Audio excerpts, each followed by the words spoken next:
Hello guys, Shivam here. स्वागत है आपका हमारे चैनल कोडर शो में। उम्मीद करता हूँ आप सबकी तैयारी अच्छी चल रही होगी। और हम आर्टिफिशियल इंटेलिजेंस के बारे में पढ़ रहे थे और हम यूनिट 4 तक कंप्लीट कर चुके हैं और आज हम यूनिट 5 की शुरुआत करेंगे।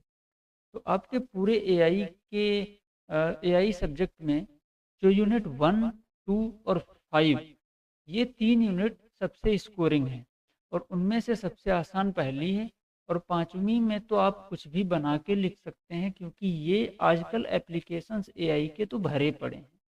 हर जगह एआई का यूज हो रहा है। तो ये यूनिट इस यूनिट में हम काफ़ी ज़्यादा लिख सकते हैं अगर एग्ज़ाम में लिखना हो। ठीक है, तो ये यूनिट इस बेसिस पे बहुत ज़्यादा आसान हो गई है। इसमें कोई भी टॉपिक कठिन नहीं है, सारे टॉपिक आसान हैं, बस थोड़ा सा समझने की ज़रूरत है। तो हम शुरुआत करते हैं। इस यूनिट में हम एप्लीकेशंस तो पढ़ेंगे ही पढ़ेंगे, फिर हम लैंग्वेज मॉडल के बारे में पढ़ेंगे।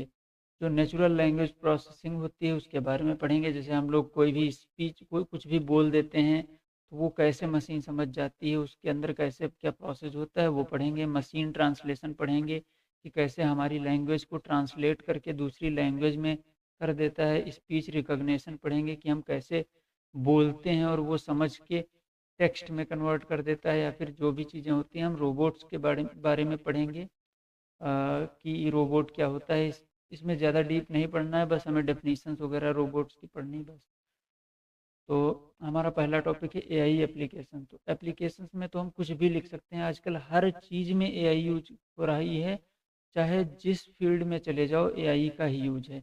मशीन लर्निंग तो हम एआई से करते हैं, एआई रोबोटिक्स में है, एआई हेल्थ केयर में है, एआई एग्रीकल्चर में है, एआई गेमिंग में है। एआई कोई भी फील्ड ऐसी है नहीं जिसमें एआई ना हो। तो इसमें हम लिख सकते हैं ना, जैसे मशीन लर्निंग में क्या करते हैं, मशीन लर्निंग ही पहली बात तो वो एक सबसेट ही होती है एआई का।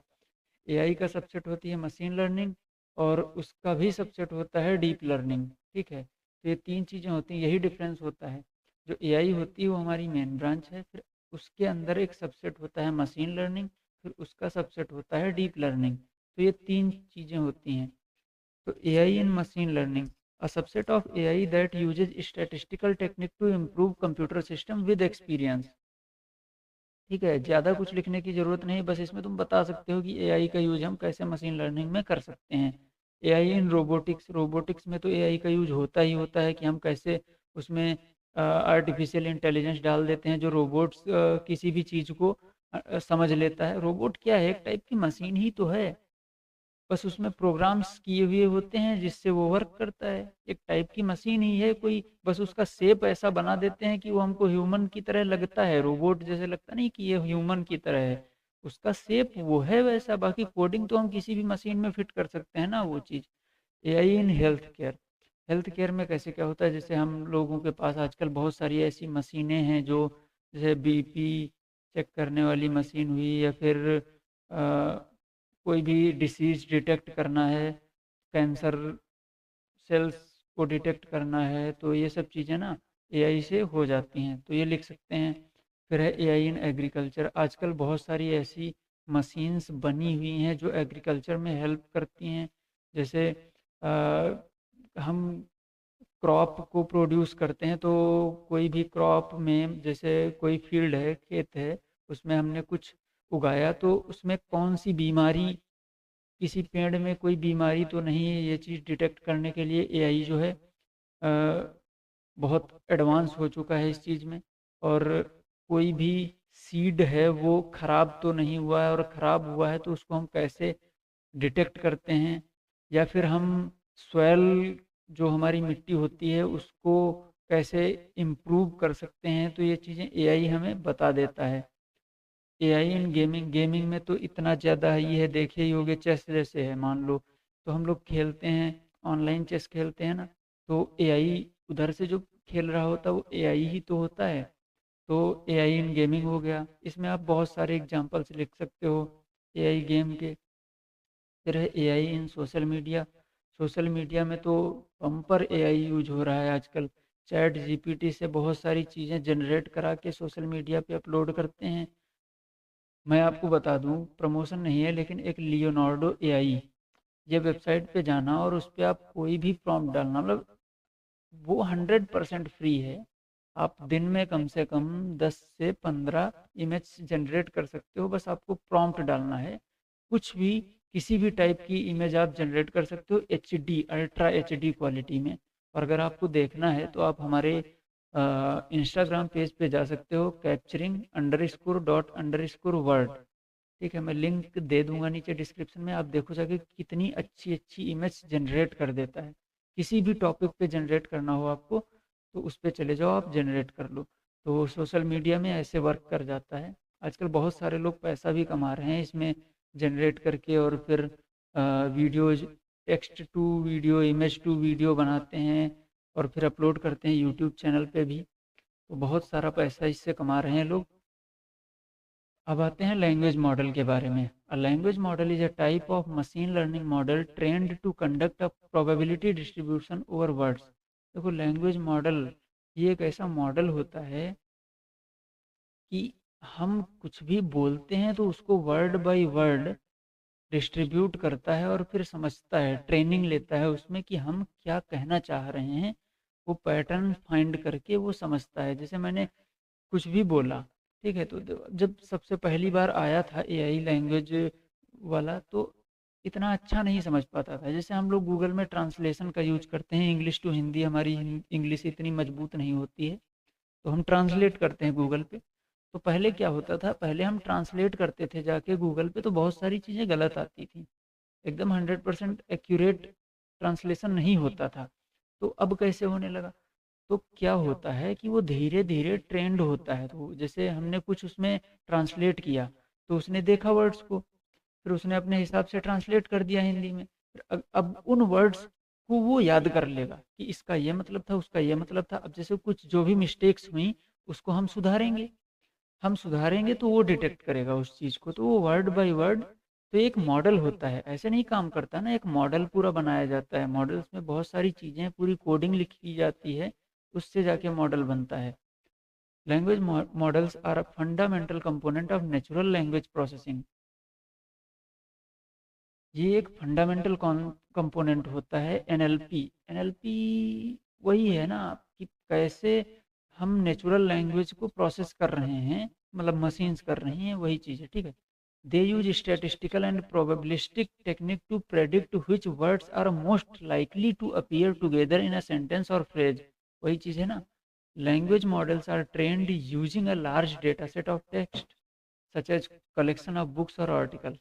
इसमें देखो क्या होता है, जो मॉडल होता है ना, मॉडल को हम क्या करते हैं, पहले ट्रेन करते हैं। ट्रेन कैसे करते हैं, ट्रेन का मतलब, ट्रेन मतलब ट्रेनिंग देते हैं मॉडल की।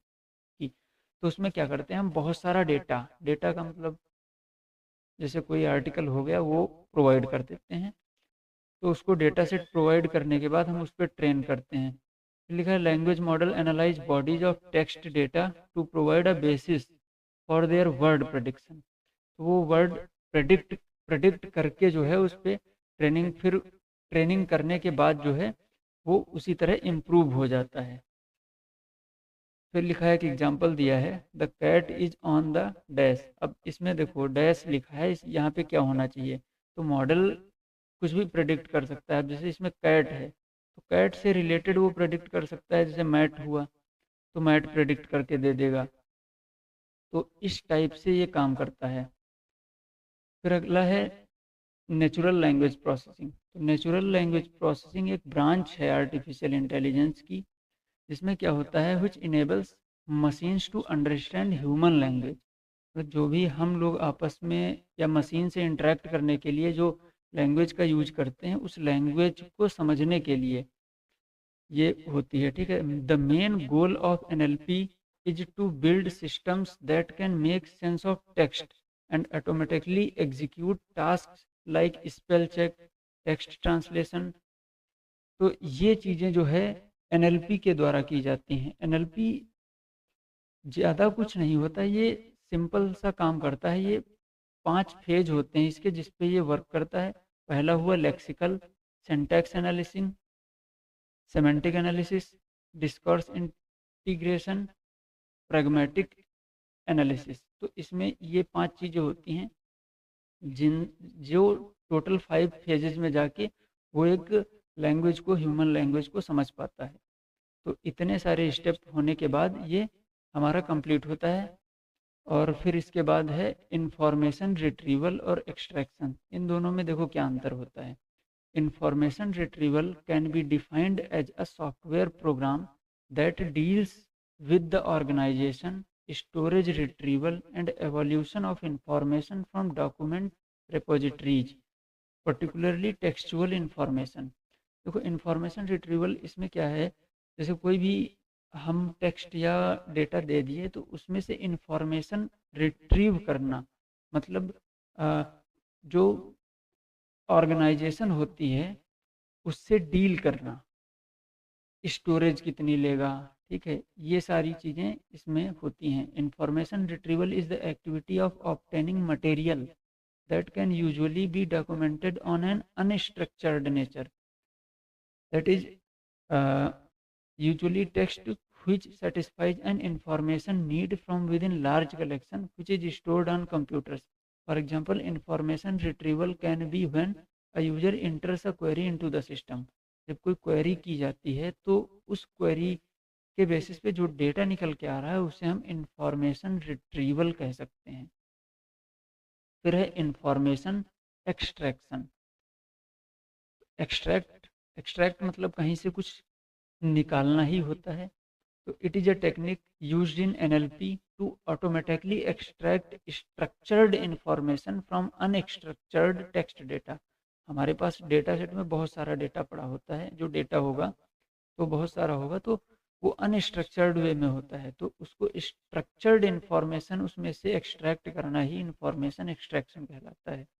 It involves taking raw text and processing it in a way that a computer can understand and use.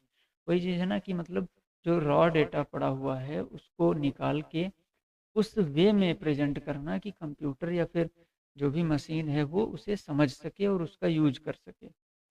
फिर इन दोनों के बीच में डिफरेंसेस दिए हुए हैं। इंफॉर्मेशन रिट्रीवल और डेटा रिट्रीवल, दोनों में डिफरेंस क्या होता है। देखो इंफॉर्मेशन रिट्रीवल और डेटा, इंफॉर्मेशन और डेटा में बहुत अंतर हो जाता है। इंफॉर्मेशन जो है वो किसी सब्जेक्ट के बारे में डिनोट करता है, और डेटा जो है कीवर्ड्स होते हैं जो क्वेरी में यूज किए जाएं।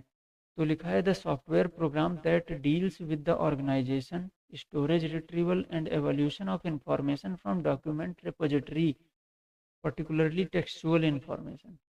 और डेटा क्या होता है। Data retrieval deals with obtaining data from a database management system such as ODBMS या RDBMS, जो भी यूज करो। It is a process of identifying and retrieving the data from the database based on the query provided by user or application। फिर information retrieval है, retrieves information about a subject. यही मैंने बताया था अभी कि वो सब्जेक्ट के बारे में बताता है इंफॉर्मेशन जो होती है। तो ये डिफरेंसेज आप लोग पढ़ लेना, इसमें क्या ही मैं पढ़ाऊँ, इसमें समझाने वाला कुछ है नहीं, थोड़ा सा रटने वाला है। इन दोनों के बीच डिफरेंस वैसे आता नहीं है जनरली, जो भी आता है वो इधर ये इंफॉर्मेशन रिट्रीवल और इंफॉर्मेशन एक्सट्रैक्शन से आ जाता है। तो फिर है machine translation. Machine translation, speech recognition और रोबोट्स के बारे में हम अगली वीडियो में पढ़ेंगे। आज के लिए इतना ही। उम्मीद करता हूँ ये टॉपिक आपको समझ में आए होंगे, और अगर आपको ये वीडियो अच्छी लगी तो आप इसको लाइक कर दीजिए, चैनल को सब्सक्राइब कर दीजिए और वीडियो को शेयर कर दीजिए। हम मिलते हैं इसकी नेक्स्ट वीडियो में, तब तक के लिए थैंक्स।